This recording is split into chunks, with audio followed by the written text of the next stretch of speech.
গল্পের শুরু হয় আমেরিকার বিখ্যাত কলেজ এমআইটিতে। এই সময় আমরা প্রফেসর জেরাল্ডকে তার অঙ্কের ক্লাস নিতে দেখি। লেকচার শেষ হওয়ার পর তিনি ছাত্রদের জানান যে তিনি ক্লাসের বাইরে বোর্ডে অঙ্কের একটি অত্যন্ত কঠিন সমাধান লিখতে চলেছেন। তিনি বলেন, যদি তোমাদের মধ্যে কেউ এটি সমাধান করতে পারে তবে কলেজে তোমাদের নাম সোনালী অক্ষরে লেখা হবে। তিনি ছাত্রদের উৎসাহিত করে বলেন যে আগেও যারা কিছু ছাত্র এই প্রশ্নের সমাধান করছিল, আজ তারা নিজ নিজ ক্ষেত্রে একদম শীর্ষে রয়েছে। অঙ্কটি অত্যন্ত কঠিন, তাই প্রফেসর জেরাল্ড ছাত্রদের সেমিস্টার শেষ হওয়া পর্যন্ত সময় দেন যাতে তারা শান্তিতে সময় নিয়ে এটি সমাধান করতে পারে। লেকচার শেষ হওয়ার পর আমরা উইল হান্টিং নামের এক যুবককে দেখি যে সেখানে পরিষ্কার পরিচ্ছন্নতার কাজ করে, যে সেই অঙ্কের সমস্যাটি দেখে যা প্রফেসর লিখেছিলেন। উইল পরে নিজের বাড়ি যায় এবং বাথরুমের আয়নায় ইকুয়েশন সমাধান করতে শুরু করে। পরের দিন যখন সেখানে সে একদম একা ছিল, সে চক তুলে সমস্যার উত্তর লিখে দেয়। এটি অত্যন্ত বড় ব্যাপার ছিল, কারণ সেই অঙ্কের সমাধান মাত্র একদিনে বের করা ফেলছিল। কাজের বাইরে উইল তার সবসময় তার বন্ধুদের সাথে আড্ডা দিয়ে কাটাতো। একদিন যখন সে একটি বেসবল ম্যাচ দেখছিল, তখন উইল এমন এক ছেলেকে দেখে যে তাকে স্কুলে খুবই বিরক্ত করত। তাকে দেখেই উইলের ভিতরে রাগ ফেটে যায়। সে তার বন্ধুদের নিয়ে সেই ছেলের কাছে যায় এবং লড়াই শুরু করে। শেষ পর্যন্ত উইল প্রতিশোধ নিতে সেই ছেলেটিকে খুব মারধর করে। পরিস্থিতি যাতে খুবই খারাপ না হয় তাই তার বন্ধুরা তাকে থামিয়ে দেয়, কিন্তু ততক্ষণে পুলিশ সেখানে চলে আসে এবং পুলিশ অফিসারটাকে থামানোর চেষ্টা করে। তখন সে পুলিশের উপর হামলা করে বসে, এই কারণে তাকে গ্রেপ্তার করা হয়। অন্যদিকে প্রফেসর জেরাল্ড জানতে পারেন যে তিনি যে অঙ্কটি সমস্যা লিখেছিলেন সেটি সমাধান হয়ে গেছে। তিনি তৎক্ষণ চেক করতে যান এবং দেখেন যে কেউ সত্যি তার প্রশ্নের একদম সঠিক সমাধান করেছে। তিনি তার কিছু বুদ্ধিমান ছাত্রদের জিজ্ঞেস করেন যে এটি তাদের কাজ, কিন্তু যখন সেই ছাত্ররা মানা করে দেয় তখন প্রফেসর একদম অবাক হয়ে যান। যাই হোক, প্রফেসরের পরের ক্লাস পুরোপুরি ভর্তি ছিল। সবাই জানতে চায় যে সেই অজানা অঙ্কের জিনিয়াস আসলে কি। প্রফেসর বলেন যে এটি সমাধান করেছে সেজন্য আমার সামনে আসে, আমি তাকে তার পুরস্কার দিতে চাই। কিন্তু পুরো ক্লাস এক অপরের দিকে তাকাতে থাকে, কেউ সামনে আসে না। যখন কেউ সামনে এলো না তখন প্রফেসর তার ছাত্রদের বলেন যে আমি আরও একটি অঙ্কের সমস্যা লিখছি, যা সমাধান করতে আমার নিজের 2 বছর সময় লেগেছিল। এবার তোমাদের মধ্যে যে সেই ম্যাথ জিনিয়াস সে তো আর এটি একদিনই সমাধান করতে পারবে না। অন্যদিকে উইল যখন জেল থেকে ছাড়া পেয়েছে, সে তার পরিষ্কারের কাজ শেষ করে সাথে সাথে সমস্যাটি সমাধান করতে শুরু করে। সেই সময় জেরাল্ড তার অফিস থেকে বাইরে আসেন এবং উইলকে বোর্ডে লিখতে দেখে ফেলেন। তিনি উইলকে থামানোর চেষ্টা করেন, ভেবেছিলেন সে বোর্ডে এমনই কিছু লিখছে। প্রফেসরকে নিজের দিকে আসতে দেখে উইল সেখান থেকে পালিয়ে যায়। পরে যখন প্রফেসর ফিরে আসেন তিনি দেখেন যে উইল আসলে তার সমস্যার সমাধান করে দিয়েছে, যা সমাধান করতে তার নিজের 2 বছর সময় লেগেছিল। সেই কাজ এই ছেলেটি কিছুক্ষণ করে দিয়েছে। কাজের পর উইল তার বন্ধুদের সাথে দেখা করে এবং একটি বারে তারা ড্রিঙ্কস নিতে। সেখানে কিছু সুন্দর মেয়েকে দেখে উইলের বন্ধু চাকি তাদের কাছে যায় এবং পাঠ করতে শুরু করে। মেয়েদের ইমপ্রেস করার জন্য চাকি এমনই মিথ্যা বলে যে হ্যাঁ, আমি এমআইটিতে পড়ি, জিনিয়াস আমি। তখনই এক যুবক মাঝখানে কথা বলে ওঠে এবং জিজ্ঞেস করে কোন ক্লাসে পড়িস তুই। জবাবে চাকি বলে হিস্ট্রি। সেই ছেলেটি বুঝে গিয়েছিল যে চাকি মিথ্যা বলছে। সে চাকিকে অপমান করতে শুরু করে এবং জেনে শুনে তাকে হিস্ট্রির টপিক নিয়ে প্রশ্ন করতে থাকে। বেচারা চাকি তো কিছুই জানতো না, তাই সে চুপ করে যায়। তখন উইল তার বন্ধুর জন্য এগিয়ে আসে এবং সেই যুবকের সাথে ডিবেট করতে শুরু করে। তার তথ্য এবং কথা বলার ধরন এতই পরিষ্কার ছিল যে সে সেই ছেলেটিকে একদম চুপ করিয়ে দেয়। এরপর সেই যুবক রেগে গিয়ে সেখান থেকে চলে যায়। পরে সেই মেয়েদের মধ্যে একজন, যার নাম স্কাইলার, উইলের কাছে আসে এবং তাকে নিজের ফোন নাম্বার দেয়। উইলের বুদ্ধি দেখে স্কাইলার তাকে পছন্দ হয়ে গিয়েছিল এবং স্কাইলার বলে কোনোদিন ফোন করো আমাকে যখন তোমার কাছে সময় থাকে। এর মধ্যে প্রফেসর জেরাল্ড সেই ঝাড়ুদারকে খুঁজছিলেন যে তার কঠিন সমস্যা এত সহজে সমাধান করেছিল। কিছুটা খোঁজাখোঁজির পর তিনি উইলের কন্ট্যাক্ট নাম্বার পেয়ে যান এবং সোজা উইলের কোর্ট হিয়ারিংয়ের পৌঁছে যান। তার উপর এক পুলিশ অফিসারের উপর হামলা করার মামলা ছিল। উইল নিজেকে কোর্টে বাঁচানোর অনেক চেষ্টা করে, কিন্তু বিচারক বলেন যে তোমার উপর আগে থেকে চুরি এবং মারপিটের অভিযোগ আছে। অবশেষে জজ তাকে জেলে পাঠিয়ে দেন এবং বলেন যদি সে জামিন নিতে চায় তাকে $50,000 দিতে হবে। উইলকে জেলে পাঠানো হয়, কিন্তু সেখানে তার সাথে দেখা হয় প্রফেসর জেরাল্ডের, যার কাছে উইলের জন্য একটি ডিল ছিল। তিনি উইলকে বলেন যে আমি জজের সাথে কথা বলছি এবং আমি তোমাকে ছাড়াতে রাজি, কিন্তু তোমাকে আমার 2টি শর্ত মানতে হবে। প্রথম শর্ত যে উইল প্রফেসর জেরাল্ডের সাথে অঙ্কের ক্লাস করবে, আর দ্বিতীয় শর্ত যে তোমাকে কাউন্সিলিং নিতে হবে। উইল এই কথা শুনে হাসতে থাকে। কিন্তু সে জেলেও থাকতে চায় না, তার কাছে কোনো অপশন ছিল না, তাই সে সব সত্য মেনে নেয়। খুব তাড়াতাড়ি সে প্রফেসর জেরাল্ডের সাথে অঙ্ক ক্লাস শুরু করে দেয়, যিনি উইলের তেজ মাথা দেখে একদম অবাক হয়ে যান। এবার দ্বিতীয় সত্য অনুযায়ী তাকে একজন থেরাপিস্টের কাছে কাউন্সিলিং নিতে হবে, কিন্তু সে যত থেরাপিস্টের কাছে যায় না কেন, উইল নিজেকে তাদের সামনে খুলতো না, উল্টো তাদের মজা এড়াতো। সে একদিন আগে থেকে থেরাপিস্টের লেখা বইগুলো পড়ে নিত এবং পরের দিন জমিয়ে তাদের অপমান করত। শেষ অপশন হিসেবে প্রফেসর জেরাল্ড তার বন্ধু শন ম্যাগোরেলের কাছে সাহায্য চান, যিনি একজন সাইকোলজি পড়ান। শন শুরুতে বলে যে আমার কাছে এই সবের ফালতু সময় নেই, কিন্তু যখন জেরাল্ড তাকে বোঝানোর চেষ্টা করে যে এই ছেলেটি খুব স্পেশাল, যদি সঠিক রাস্তায় না আসে তবে নিজের জীবন বরবাদ করে দিবে, তখন সব শোনার পর শন অবশ্যই রাজি হন এবং উইলের সাথে দেখা করেন। আগে থেরাপিস্টের মতো উইল শনের বইও পড়িয়েছিল এবং এখন সে সেই অনুযায়ী তার মজা ওড়াতে শুরু করে। কিন্তু শন ধৈর্য ধরে উইলের সাথে একদম নর্মাল কথাবার্তা বলতে শুরু করেন, আর জীবন নিয়ে কিছু জিজ্ঞেস না করে। তখনই উইলের নজর একটি পেন্টিংয়ের উপর পড়ে, যা শন নিজেই এঁকেছিলেন। সেই পেন্টিং এবং কিছু আর্টবুক দেখে উইল শনের জীবন সম্পর্কে উল্টোপাল্টা বলতে শুরু করে।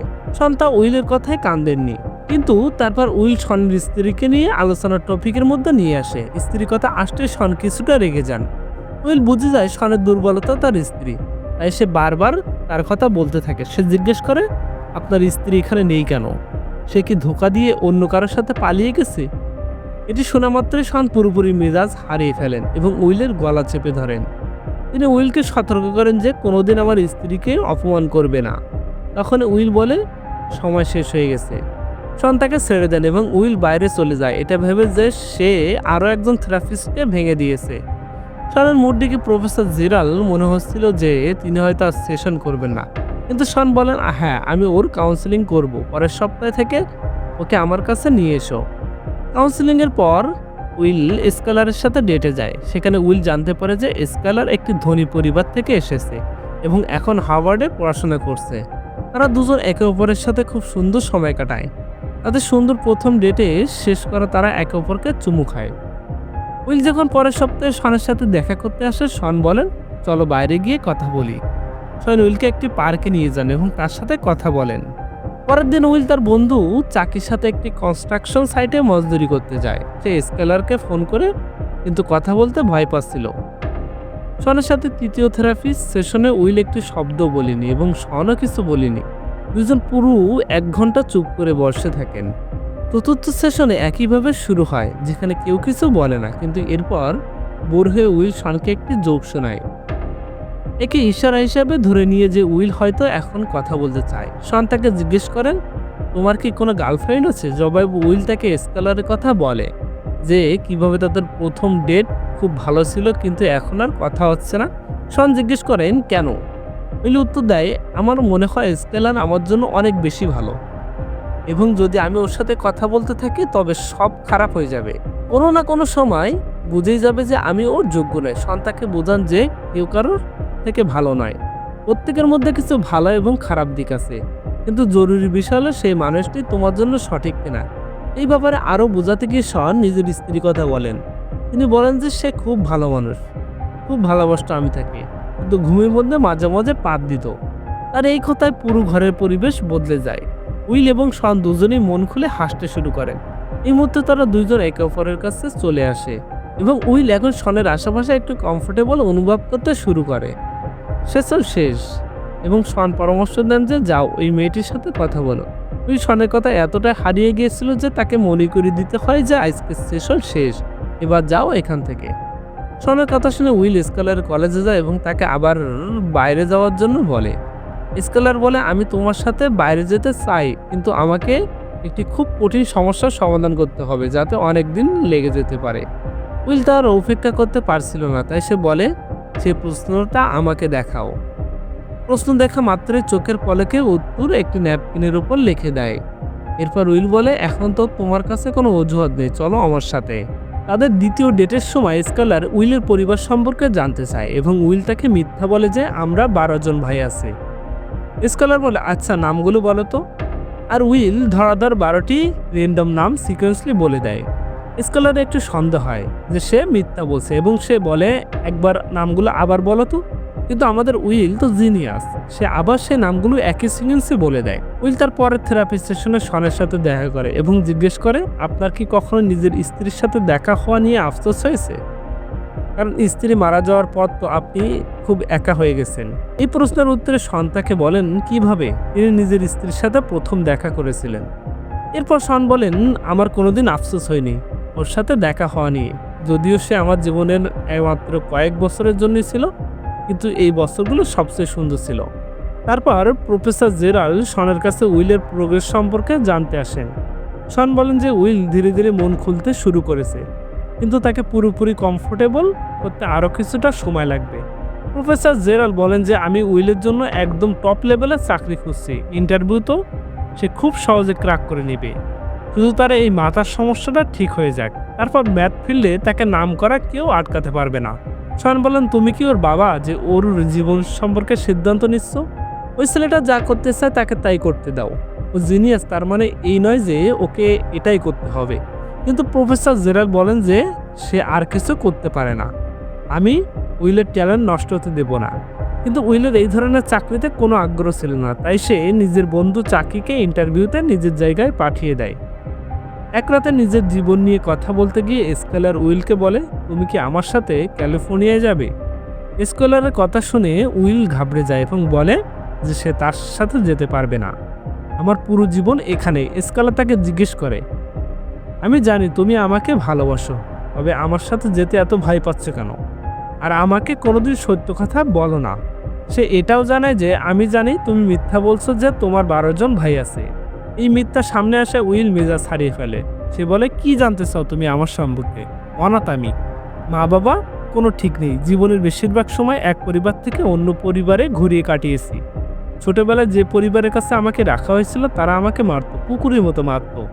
স্কেলার কাঁদতে শুরু করে এবং উইলকে বলে, ঠিক আছে, আমি তোমার সাথে আছি, আমি তোমার সাথে থাকবো, যাই হয়ে যাক। কিন্তু উইল তাকে সরিয়ে দেয়, বলে যে আমার কারোর সাহায্য চাই না। উইলের কোথাও না কোথাও ভয় হচ্ছিল যে যদি সে কাউকে কাছে আসতে দেয় এবং পরে সেই মানুষটি তাকে ছেড়ে চলে যায়, তবে সে সহ্য করতে পারবে না। স্কলার কাঁদতে কাঁদতে বলে, আমি তোমাকে খুব ভালোবাসি, কোনোদিন তোমাকে ছেড়ে যাব না। কিন্তু উইল মিথ্যা বলে দেয়, আমি তোমাকে ভালোবাসি না। সে এখান থেকে চলে যায়। উইল ইন্টারভিউ দিতে যায় ঠিকই, কিন্তু চাকরি পাওয়ার চেষ্টা করে না। থেরাপি সেশনে শন তাকে জিজ্ঞেস করেন যে সে নিজের জীবনের থেকে বেশি কাকে বিশ্বাস করে। উইল উত্তর দেয়, আমার বন্ধু চাকরির উপর। শন বলেন, হ্যাঁ আমি মানি, তোমার ভাইয়ের মতো বন্ধু, সে প্রাণ দিয়ে দেবে তোমার জন্য, কিন্তু বন্ধুদের সাথে তো জীবন কাটানো যায় না। তারপর শন তাকে জিজ্ঞেস করেন, তবে নিজের রোজগার কিভাবে করবে? এরপর উইল বলে, দিনমজুরি করব, কনস্ট্রাকশনের কাজ করব, খুব ভালো পারি আমি, সারা জীবন করে নিব, খেয়ে নিব। এরপর শন উইলকে বলেন যে তুমি সারা জীবন মজদুরি করছো, তাই ওটা তোমার কমফোর্ট জোন হয়ে গেছে, ওটা থেকে বেরোতে তুমি ভয় পাচ্ছ, আর এই ভয় তোমাকে একটি সুন্দর জীবন থেকে আটকে দিচ্ছে। শন তাকে এটি বলেন যে জেরাল্ড যে চাকরি দিচ্ছে তা করে নাও। উইল যে সিরিয়াস নয় তা বুঝতে পেরে শন তাকে নিজের অফিস থেকে বেরিয়ে যেতে বলেন। তিনি বলেন যে আমি আমার সময় নষ্ট করতে চাই না, তোমার কাছে ফালতু সময় আছে, আমার কাছে নেই। যদি সততার সাথে উত্তর দিতে না পারো তবে চলে যাও। এরপর উইল রেগে যায় এবং শনের উপর চিৎকার করতে শুরু করে। শন আবার জিজ্ঞেস করেন তার জীবনে কি করতে চায়। উইল আবারও চুপ থাকে, সে উত্তর দেয় না। শন তাকে বলেন চলে যায় এখান থেকে। স্কলারের ক্যালিফোর্নিয়া যাওয়ার আগে উইল তাকে ফোন করে বিদায় জানায়। স্কলার শেষবার বলে, আমি তোমাকে ভালোবাসি। উইল হাসে, কিন্তু নিজের ভয়ের কারণে কোনো উত্তর দেয় না। তার এখনো মনে হচ্ছিল যে শেষ পর্যন্ত আমার মন ভাঙবেই। পরের দিন চাকরির সাথে কথা বলতে গিয়ে উইল বলে, আমি কোনো চাকরি বাকরি নেব না, আর এখন স্কলারও চলে গেছে, দুই ভাই এখানে কনস্ট্রাকশনে কাজ করব, আশেপাশে থাকবো শান্তিতে। এটি শুনে চাকি নিজের মনের কথা বলে। সে উইলকে বলে, দেখ 10 বছর পর আমাকে তো এখানে পাবি, কিন্তু যদি 10 বছর পর তোকে এখানে দেখি তবে আমার খুব কষ্ট হবে। অন্যদিকে প্রফেসর জেরাল্ড আর শনের লড়াই চলছিল যে কেন তিনি উইলকে কাজ করার জন্য মানাতে পারছে না। শন বলেন যে আমাদের উইলকে বাধ্য করা উচিত নয় তার জীবনে এত বড় সিদ্ধান্ত নেওয়ার জন্য। এখন সে নিজেই জানে না সে কি করতে চায়। তিনি বোঝান যে উইলের ছেড়ে যাওয়া ভয় আছে, তাই সে মানুষকে কাছে আসতে দেয় না। জেরাল্ড তার সাথে একমত ছিল না। তিনি সরাসরি বলেন, উইলকে নিজের জীবন বরবাদ করতে দিও না, তুমি কি ওকে নিজের মতো ফেইলার ব্যর্থ বানাতে চাও? এরপর শন উত্তর দেন, আমি কোনো ফেইলার নয়। আমি এই জীবন বেছে নিয়েছি, এটা আমার ভালো লাগে। এতেই আমি খুশি। তখন উইল ভিতরে আসে এবং তাদের কথাবার্তা শুনে ফেলে। প্রফেসর জেরাল ঘর থেকে বেরিয়ে চলে যান যাতে থেরাপি শুরু করতে পারে। শনের কাছে আজ একটি ফাইল ছিল যাতে উইলের শরীরের ছবি ছিল, যেখানে তার পালক বাবার মারের দাগ ছিল। উইল জিজ্ঞেস করে, আপনি কি কোনোদিন কোনো বাচ্চাকে এভাবে মার খেতে দেখেছেন? এরপর শন জানান যে আমার বাবা মাতাল ছিল, ছোটবেলায় মদ খেয়ে আমাকে আর আমার মাকে মারতেন। শনের কাহিনী শুনে উইলের নিজের ছোটবেলার কথা মনে পড়ে যায়।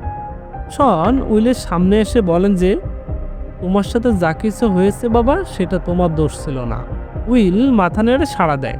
অবশ্য উইল বলে, আমি জানি, কিন্তু শন তবু বারবার বলতে থাকেন, তোমার দোষ ছিল না, এটা বিশ্বাস করো। এটা শুনে উইলের চোখে জল আসে।